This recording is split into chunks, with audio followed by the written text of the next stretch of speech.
My name is Delilah, and for 15 years I washed the blood, sweat, and sins of the Whitmore family. Their fine clothes came to me dirty with secrets, and I scrubbed them clean like my life depended on it. But some stains never fade.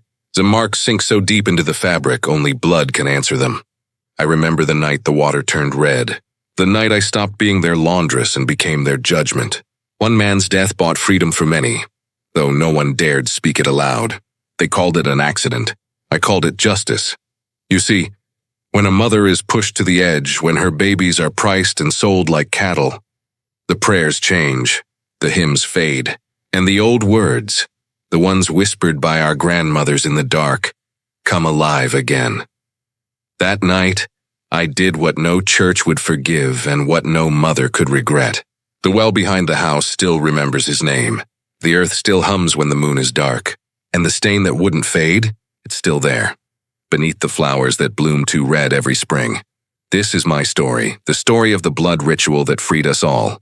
1854 Charleston. One laundress, one well, one vanished master. If freedom cost blood, would you pay it? Subscribe and comment your state below. Charleston mornings begin with steam, soap, and silence.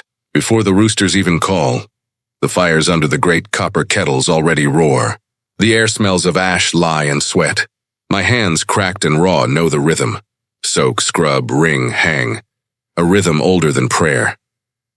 The Whitmore house rises like a palace behind me. White columns, green shutters, the smell of jasmine from the veranda. They call it beauty. But I know what builds beauty here, pain. The kind that hides behind lace curtains and polished silver. I was bought for $800 in 1839. Master Edmund said I was young enough to train, strong enough to last.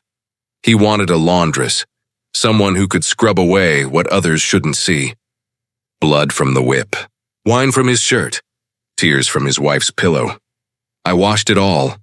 Sometimes when I bent over the tubs, I'd see my reflection in the boiling water, eyes that didn't belong to me anymore, eyes that had learned to stay quiet.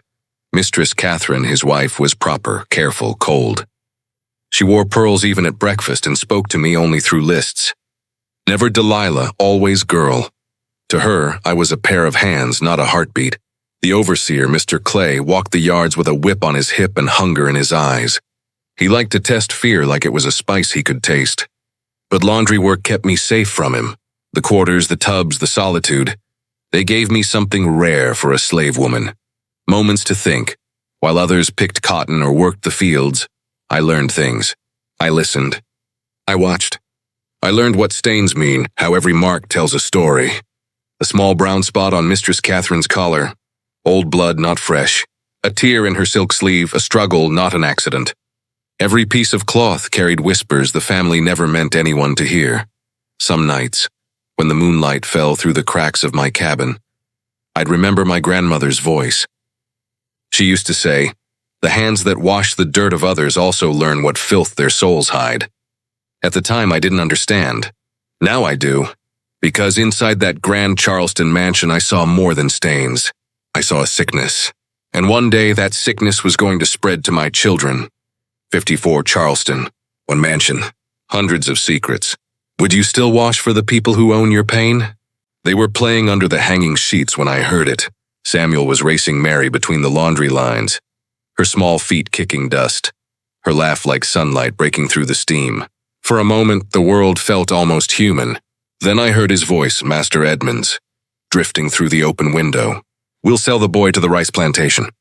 He's strong for his age. 800, easy. The girl, Savannah Buyer, wants her. Says he'll pay 1,200. My heart froze. The sound of the washboard stopped beneath my hands. The lie stung, but I didn't feel it. He was talking about my children, my Samuel. My merry Mistress Catherine's calm voice answered, polite as ever. "That seems fair. Best to have the papers ready before the 15th. I stood there in the hall, hidden in shadows, the laundry basket pressed to my chest like a shield. My babies, and not even grown, were being priced like cattle. And I could do nothing. That night I held them close as they slept. Samuel's breath steady, Mary's tiny fingers wrapped around my dress. I whispered prayers, the kind the church wouldn't understand. Prayers that burned more than they healed. How do you beg a God who lets this happen?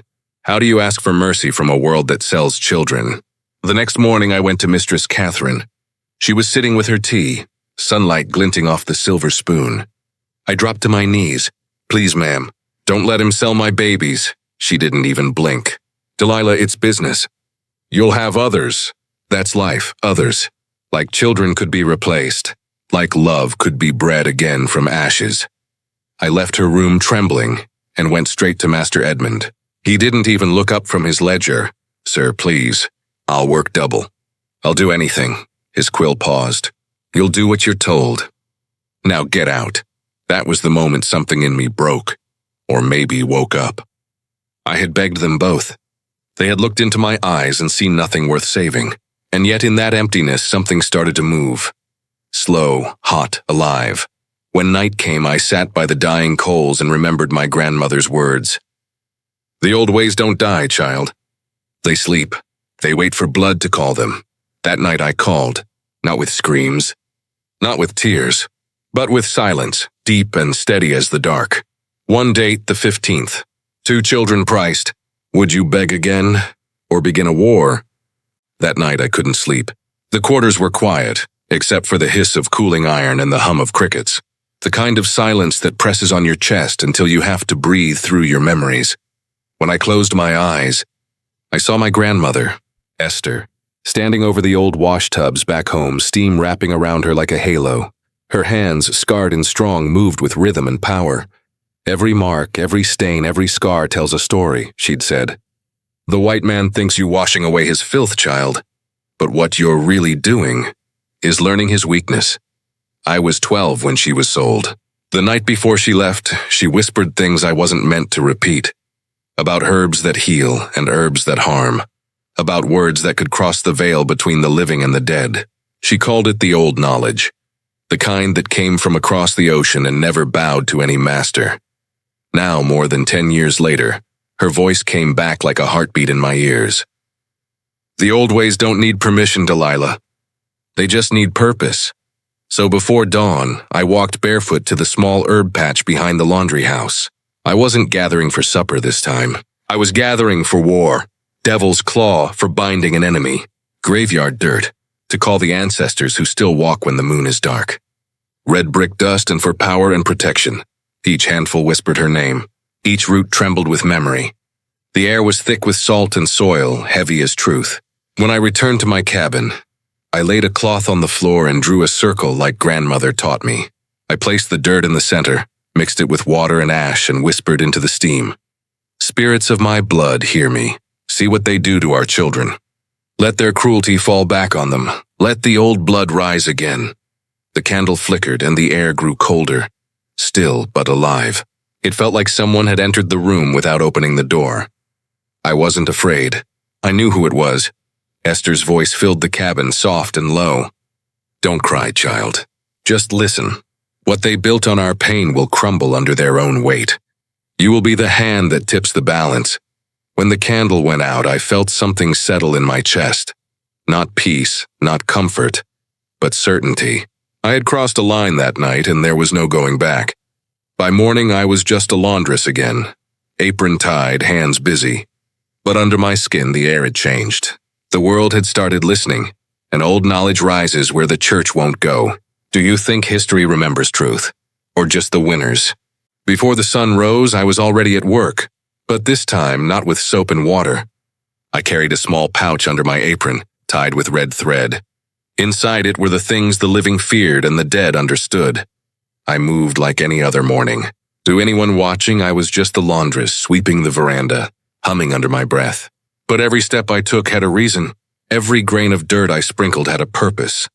Grandmother Esther used to say, "You can't fight a beast head-on when it lives inside your cage. You make the cage close on him instead." That morning I made the cage. I found the spot, the main steps where Master Edmund walked every day, boots polished, cane clicking against the wood. He'd stepped there before breakfast, before church, before every cruelty he planned. So I knelt, brushed away dust, and pressed the small charm deep beneath the boards. Graveyard dirt for justice, brick dust for strength, devil's claw to bind his feet to his fate. When I covered it, no one would ever know.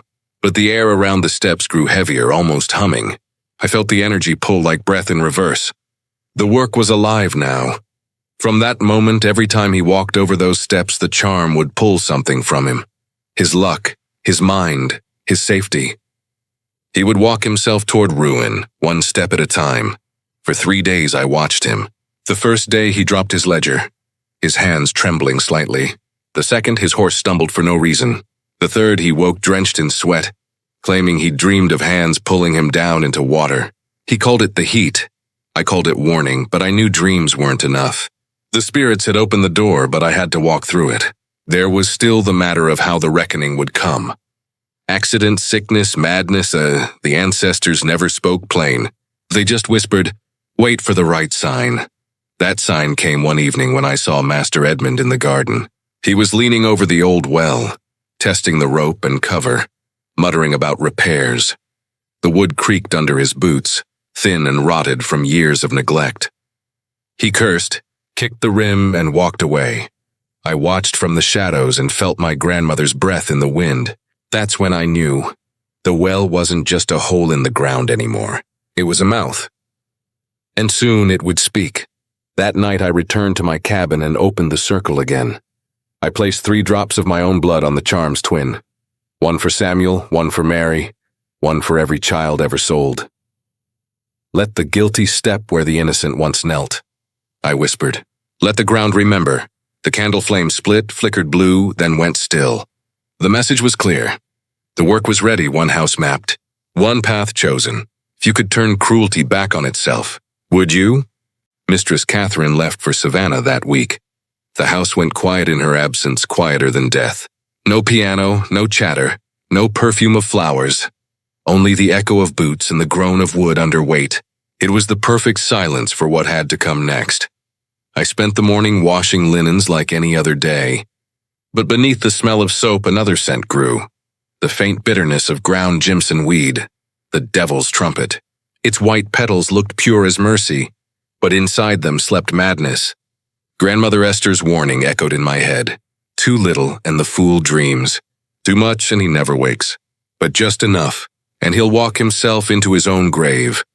That evening I cooked Master Edmund's supper. Roast pork and buttered corn, his favorite. My hands didn't tremble. I moved slow, calm, precise. Every motion had meaning, every breath a prayer. I sprinkled the powder, stirred, tasted nothing. Then I served him like always. Eyes lowered, voice soft. He ate without looking at me. He never did, but halfway through I saw it. That tiny twitch at the corner of his mouth, the confusion behind his eyes. He set down his fork. "Too much salt," he muttered. Then rubbing his temples, "Damn heat again. Can't see straight." The room felt tighter. Time slowed. He stumbled once, catching himself on the table. His pupils widened, seeing things I couldn't see. Or maybe things I could. He muttered something about needing air and staggered toward the garden. I followed at a distance, unseen, heart pounding like a drum. The night was heavy, thick with the smell of magnolia and rain. Crickets hushed when he passed. The moon hung low, pale as bone. He walked straight to the well, the same one I had seen him inspect days before, the same one where the charm slept beneath the steps. He leaned over the rim, breathing hard. I could hear him whisper, his words broken, wild. "Who's down there?" He peered into the dark water as if it spoke back. He laughed, a dry, frightened sound, and leaned further. The wooden cover groaned. The rope creaked. And then with one sharp crack the boards gave way. He disappeared. A splash echoed through the night. Then silence. I stood frozen, watching the ripples fade. No scream, no struggle. Just the well swallowing its master. The stars blinked behind clouds and the air shifted, like the world had exhaled. For a long time I didn't move. Then I whispered, "It's done." When I returned to my cabin, the candle on my table flickered 3 times. Blue, white, then gold. That was the sign Grandmother had promised me. Justice answered. Blood repaid. Children safe. I sat beside my children's beds, touched their foreheads, and felt peace for the first time in years. In the morning, they'd call it a tragic accident. But I would know better.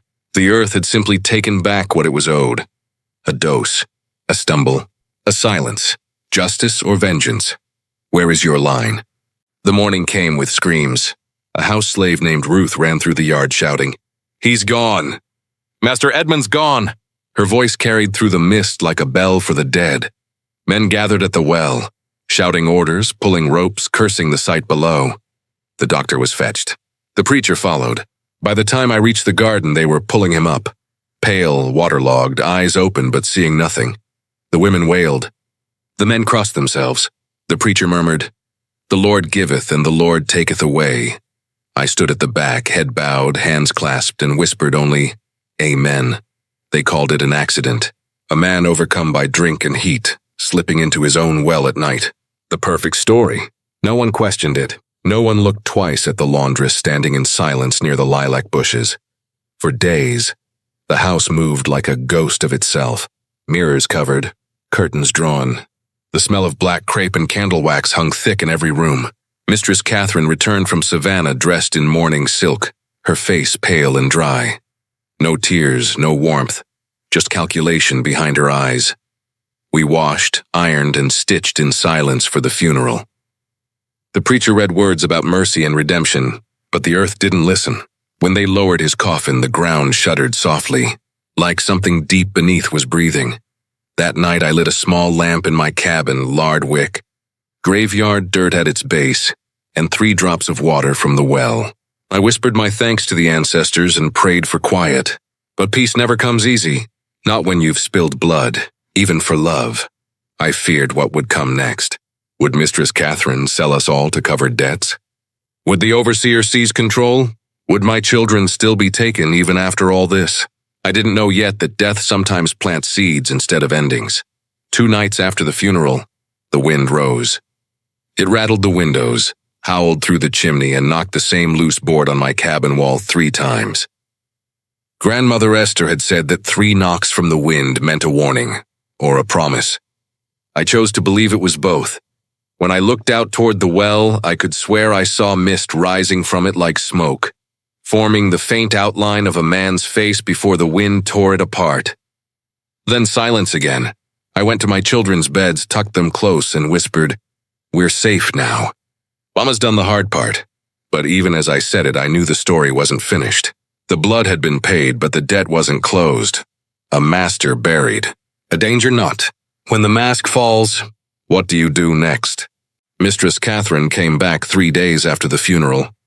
The carriages rolled in silent, black-clad servants carrying trunks and flowers she never unpacked. When I saw her, she looked thinner, older, like the years had caught her all at once. She sent for me the next morning. Her voice sounded different, softer but strained, like someone still deciding if she was dreaming. "Delilah," she said. "Close the door." I stood before her in the same morning room where I had once begged for my children's lives. The same window, the same teacup on the table, but everything had changed. The air itself felt uneasy, as if the house knew its master was gone and hadn't chosen a new one yet. She looked at me long before she spoke again. "Delilah, I've had dreams." Her fingers trembled as she set the cup down. "Every night since Edmund's death, I see an old black woman standing by the well. She points at me, then at something in the water. Her eyes searched mine. She wears a red head wrap. Her hands are scarred. Do you know who she is?" My breath caught. I did not need to ask. Grandmother Esther had found her way into the mistress's sleep, I answered carefully. "She's one of the old ones, ma'am. The kind who sees what others choose not to." Catherine's gaze drifted to the window. "She speaks, but I can't understand the language. Yet I wake up crying. I feel judged." She turned back to me, eyes wide with fear. "Tell me the truth, Delilah. Did your people have anything to do with Edmund's death?" The question hung between us like a blade. Outside, thunder rolled far off, a low crawling sound that seemed to answer for me. I kept my voice calm.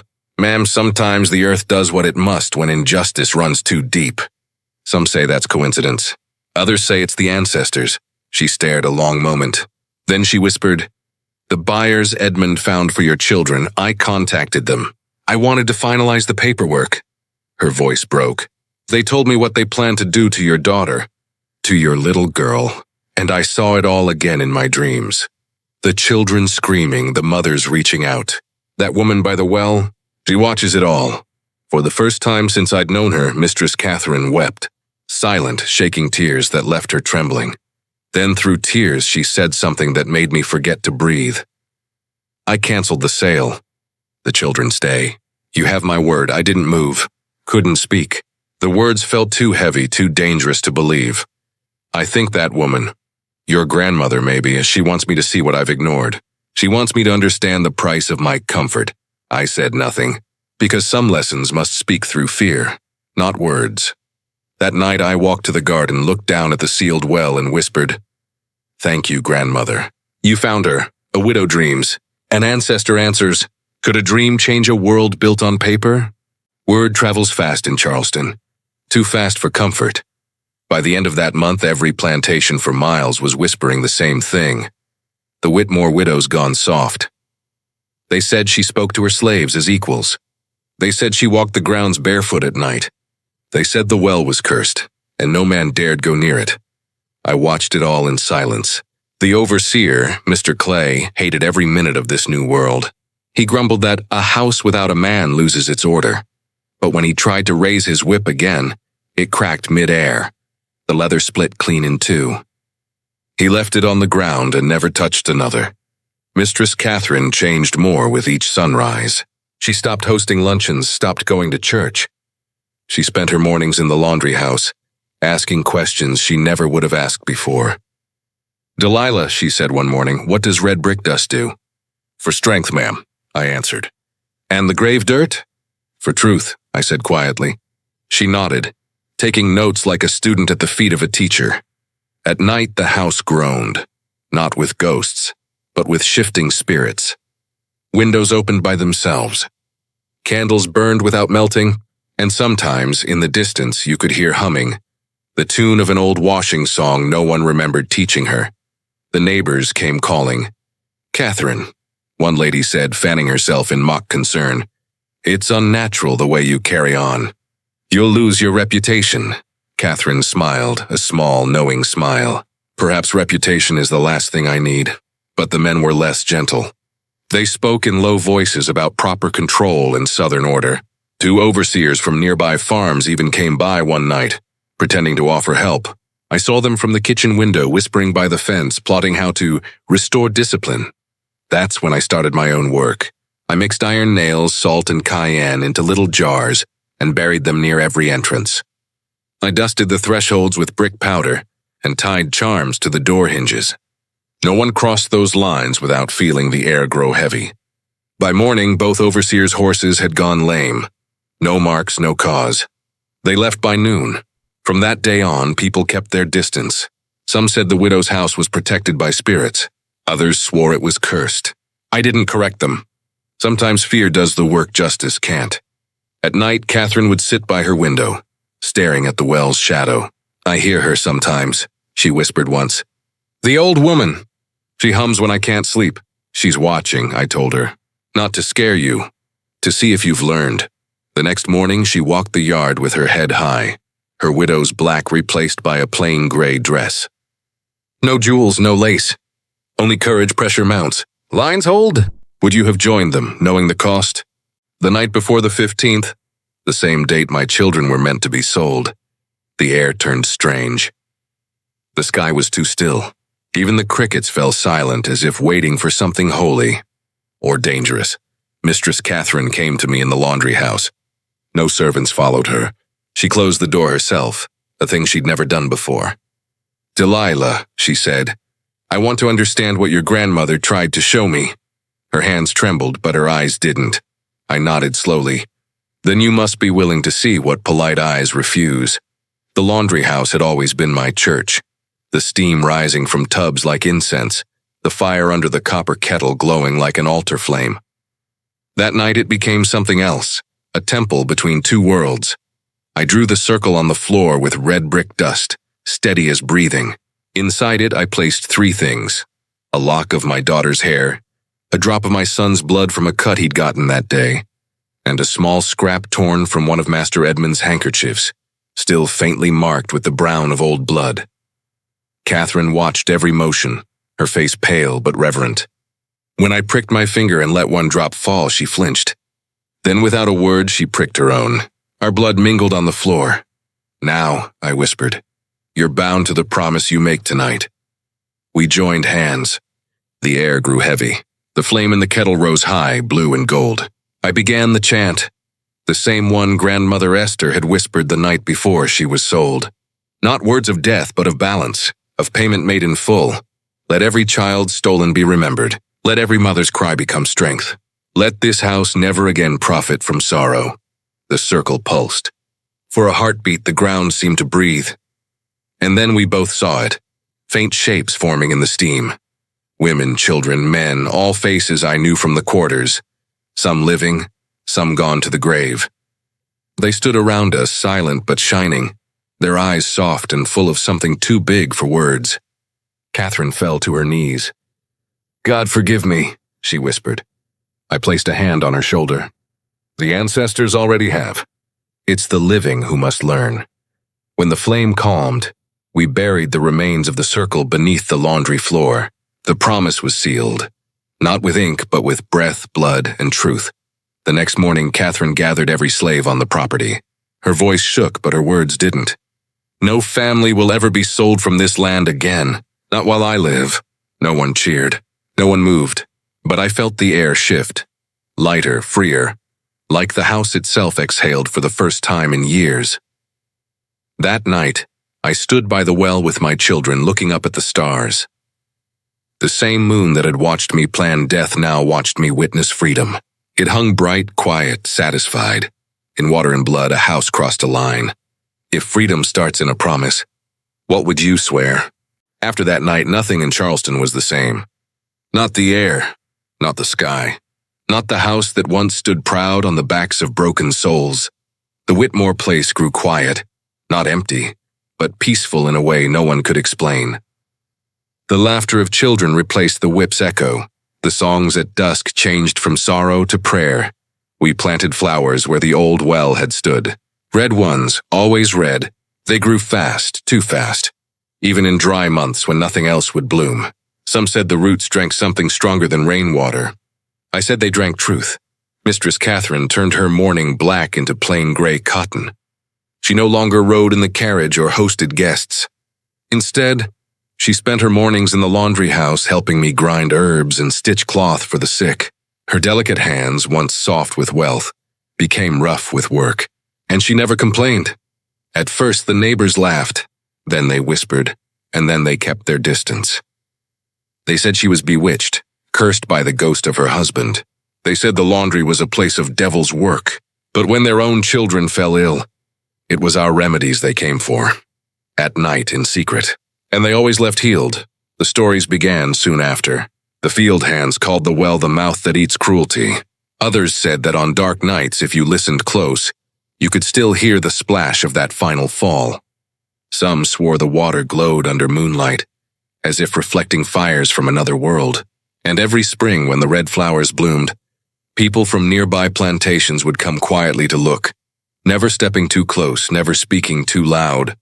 Sometimes, they left small offerings, a lock of hair, a broken chain, a handful of rice, tokens of sorrow or gratitude.